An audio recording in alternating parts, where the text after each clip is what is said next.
All month long, we are celebrating remarkable women of the Upper Peninsula. Their contributions to their families and communities set a positive example. Tonight, we want to introduce you to one woman who finds her strength in faith and considers every challenge a blessing. I'm originally from Mississippi, lived in Memphis most of my life, and my daughter married a gentleman from Michigan, and they moved up here. And they kept insisting we need to move, and the agreement was once I retired we would move, but they continued working on, my daughter kept working on her daddy, and finally got us convinced we need to move up. Meet Sonja Hiller.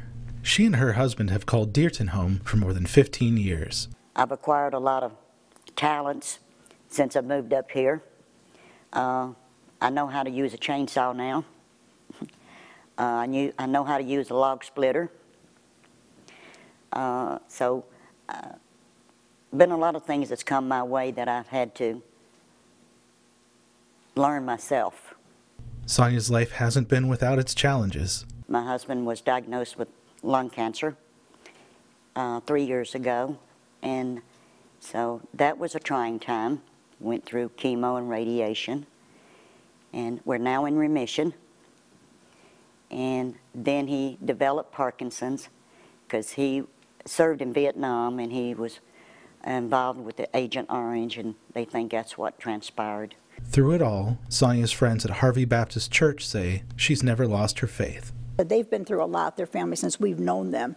And she's never, she never comes in and feels sorry for herself. Why me? She just knows God's in control, and whatever's going to happen is going to happen, and she just trusts God, and she never changes that attitude. Whatever God gives me, it is a blessing. Sometimes I might not see exactly what the blessing might be, but He's never failed me. She finds the strength and the energy to continue giving. If I can brighten someone's day just a little,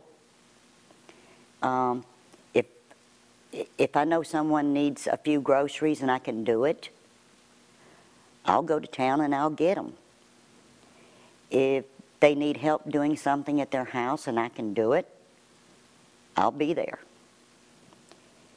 And sometimes all they need is a phone call to let them know that someone does care and that they're thinking of them. As a retired nurse, Sonja's spirit of service continues to pay her back. You get so much more back when you're giving to somebody else, and I know Sonja, she's really rich, as far as what she's got back. Oh, I'm very rich. Money-wise, don't look at my bank account. But there's more to life than money. There's good friends. There's family. And I feel like that we're placed on this earth not just for ourselves, but to help who we can and when we can. And when Sonja found herself in need, her church community was there without question. When he was undergoing treatments, we had all this wood we had to cut and get ready for the winter. So all the men and all the ladies showed up at my house. And we had several log splitters going and wheelbarrows, and the men was cutting, other men was splitting, the ladies was hauling and stacking. And we did 5 cords in one day. And so I couldn't be blessed more. Whether it's cooking meals for others, wrapping gifts, or just checking in on her neighbors, Sonja Hiller serves as an inspiration to those around her.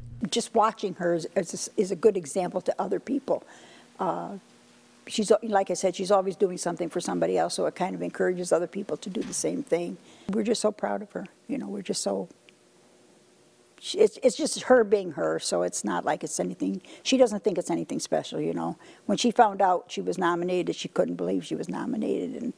But she deserves it. She is a remarkable woman. I don't think of myself in those terms. I don't think I do anything special. I just do what I feel like in my heart needs to be done.